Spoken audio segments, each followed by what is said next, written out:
This could come as a shocking revelation, but is your personality trait only catering to 50% of your students? Ouch! Ouch! Ouch!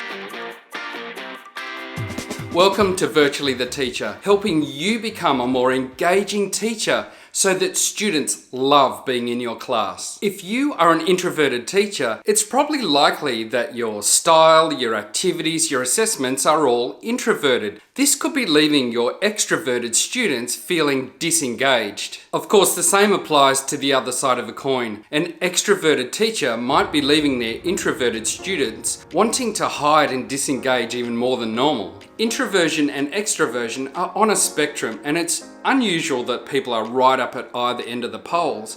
Most people are kind of in the middle, but they do prefer one of those traits, either towards that introversion and preferring to be away from social settings, or the extroversion style where they get energized by being around people. If you were to send an introvert and an extrovert to a party, well, hold on, you'd be lucky to get the introvert to the party in the first place.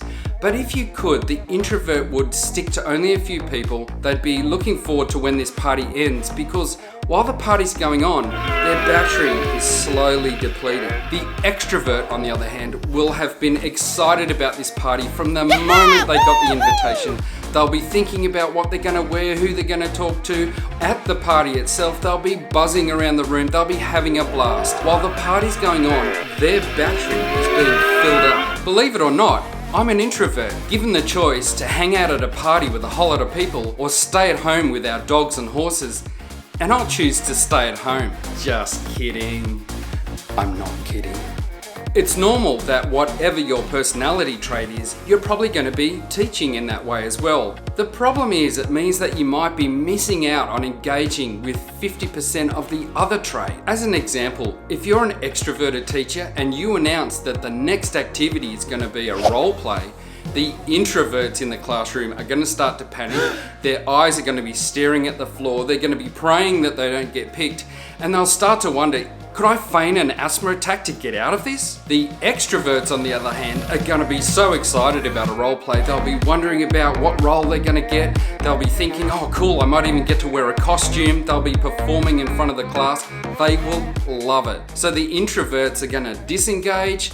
The extroverts are going to engage. Whatever your trait is as a teacher, whether it's introvert or extrovert, try and balance it out so that you're catering to both personality trait types. A quick tip is that introverts prefer to write than talk. So if you were going to ask the students a question like, today I'm interested in learning about, and you want them to fill in the answer, get them to put the answer in the chat box and the introverts will love it. The next day you might mix it up and ask the students to come on camera and answer your questions, and the extroverts will love it. That way you're catering to both. Similarly, you can balance out your activities so that there's a mix of group work and solo work, so that the extroverts will love being in a group, they'll thrive there, and the introverts will prefer to work on their own or with a small group of trusted people. You're not going to be able to keep both traits engaged 100% of the time. That's okay, but at least by offering a mix, you're not totally ignoring one of the personality trait types. If you're not sure how to engage with the trait that's opposite to your trait, why don't you find someone who you know that's in that opposite trait and run your activity or energize your activity past them